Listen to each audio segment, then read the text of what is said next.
Okay, I wanted to share some thoughts on love addiction today, which is a very real thing. And it is something that I work with people on very often. It's a theme with maybe people who come to me, people who are drawn to this work. And love addiction is very closely associated with anxious attachment, which I'll get into more in a moment. But love addiction or relationship addiction is a very real thing, and it can be it's not that everybody who has anxious attachment has the addictive aspect to it, but it can be part of it, on the spectrum of what anxious attachment can manifest as. So I wanted to talk about love addiction and how I work with it with people and what I suggest, right, that you at least open up to if this is something that you can relate to.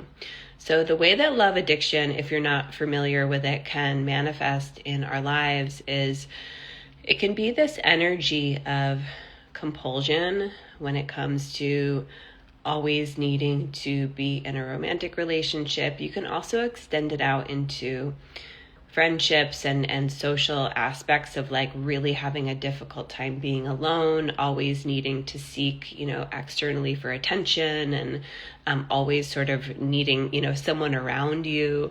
And so, of course, those who really have love addiction tend to get to the point where they're recognizing that there's something inside of them that feels like they don't have control over it. And so this is when sometimes they come to me and they actually say that I think I have love addiction, or there's some kind of an addiction going on where I can't stop it. I know that I shouldn't be attracted to this person or get myself involved in this relationship, but they feel it.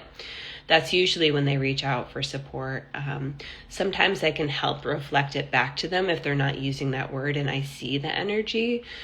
And so love addiction is something where the way I work with it with people is in a twofold approach, because there is an energy behind love addiction that needs to be cleared.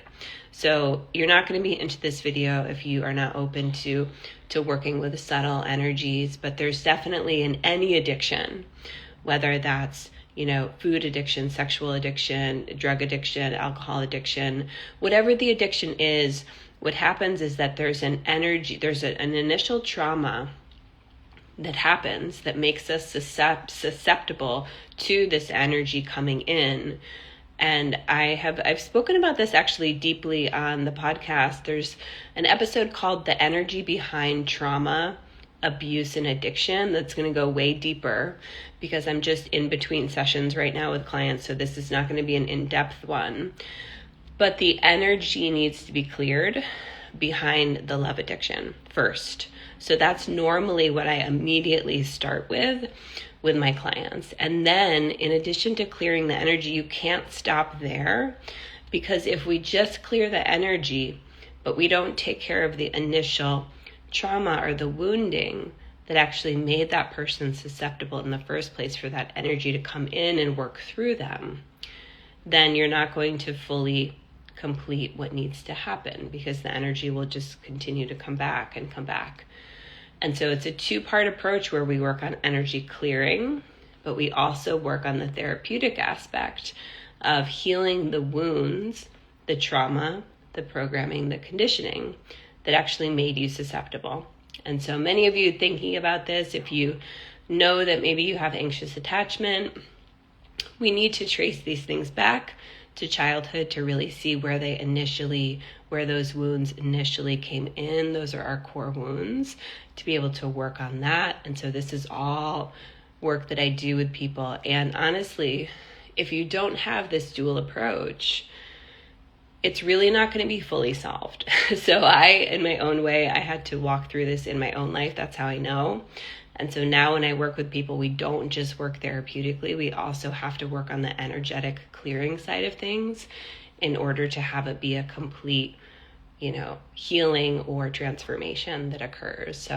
So I hope this makes sense, because there's two parts that need to be dealt with. And so let me just look at my notes. There's other things that I want to share here. I normally do first start working on clearing the energy with the client and then focus on the wounds, because otherwise, if you don't clear the energy, it can actually be very hard to start on the more therapeutic approach of just healing the wounds, because the energy is really, it feels like a fog it can feel like confusion. It can make it very hard for you to see clearly. And so what happens is that the energy is really hijacking you. Like it's hijacking your brain. It's causing you to do things that you might even know are not for your highest good. And so we have to clear that first.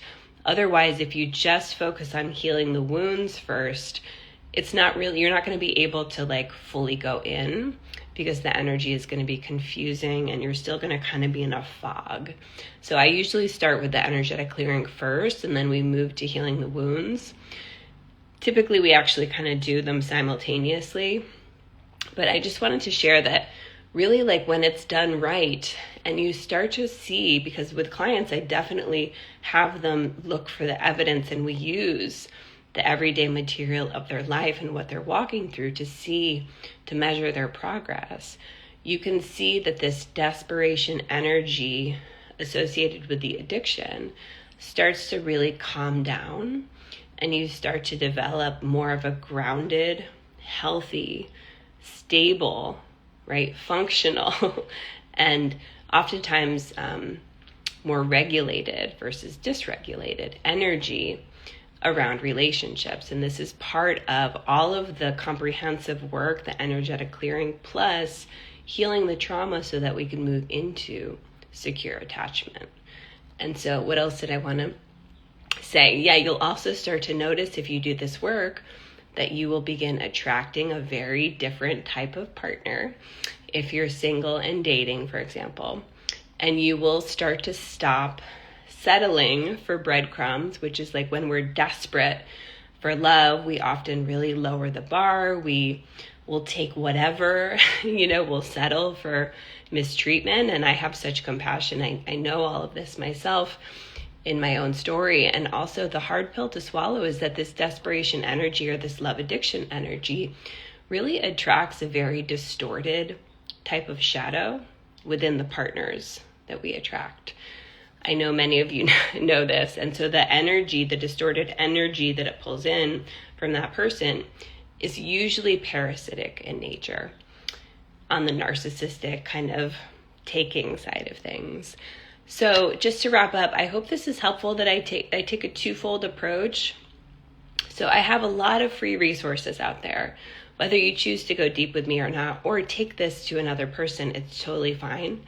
But I'm really interested in having people understand that we have to do both. We have to clear the energy behind the love addiction, get it out of our field, in addition to healing the traumas, the wounding that made us susceptible for this energy coming in the first place. So if you have any questions, sorry, my alarm's going up. Okay, so if you have any questions, please reach out. You can message me if you want to work together one-on-one. That's all on my website. And yeah, things are getting busy, but I do have, we can work it out. But we talk about this in the Visionaries community as well, which is a low-cost way to get into this work. And yeah, please comment as well if you have anything to say, anything to share. Does this make sense? Do you have questions? And yeah, hope this helps. We'll be talking more about it as well.